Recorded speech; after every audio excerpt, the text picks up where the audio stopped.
Angelo Ferrari really dropped some jewels there. So here's some of my favorite takeaways.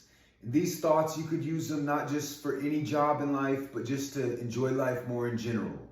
These are applicable for everybody.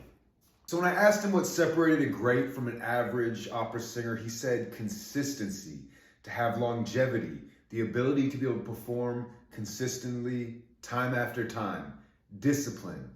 I love that, guys. I mean, anybody can be hot for a minute, anybody can be a flash in the pan, anybody can go off talent, but what makes someone truly great is when their mind, body, and heart is in it. Consistency. I asked him if his voice would peak at a certain age, and he said if you take care of your body and your voice with the proper technique, your voice can be beautiful forever. Inspiring stuff, y'all. Remember that. People make a lot of excuses, but what you put in is what you get out. Remember, use it or lose it. First, starting out, don't take things on too much too fast. Don't take on the wrong projects. And so that's really important. No matter what you're doing, it's going to help you a lot to go get momentum and confidence early on. Get going. The snowball effect. Once you have enough momentum and power and belief, and people around you believe in you, boom, then you can even take on the hardest projects. Keep learning, keep studying, no matter how established. Humility, you have to practice like it's your first time, even if it's the 1000th time. Your network is your true wealth. The more people you know, the more connections you have, the more you learn from people, that's wealth. Wow. Those words are priceless. I really liked when I asked him if he ever got cocky or too proud at any point in his career because of the success. And he said no, it was never an issue with him, the way he grew up, the people he grew up around, and what he saw.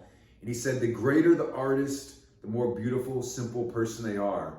And I love that because it goes back to humility. The only way to be great, he says, is to constantly go back to the beginning and work on the basics.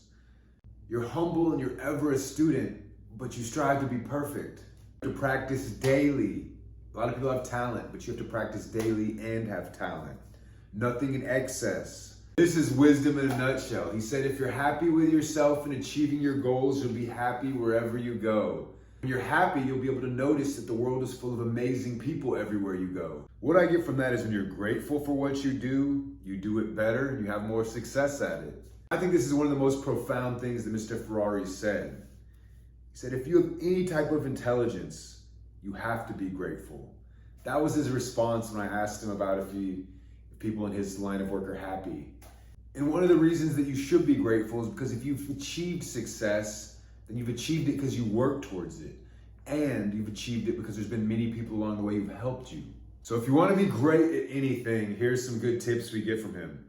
Study and find a good teacher, number one, or a good mentor. Emulate what past greats did and get a private coach. You have to practice your craft for several hours a day. You have to make a practice plan. You have to learn to love to practice. You have to learn to love to study. Because if you're not practicing, somebody else is.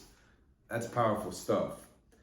I was really amazed when he told me that his dad is not only his hero, his inspiration, but his dad is 99 years old and still teaches music classes, still very active, still has projects, still sings. And that's just more proof of what I believe. If you stay in motion in a way that suits your heart and your brain, it keeps your heart and your brain sharp and healthy. Amazing stuff, guys. Inspirational. So find what you love and focus on it. Y'all could get some insights from this, and then you can use this insights in any walk of life. Because remember, to know one thing is to know 1,000 things. Thank you for joining. I'm Bret Hart with Sustainable Insanity. This has been an episode of The Golden Thread.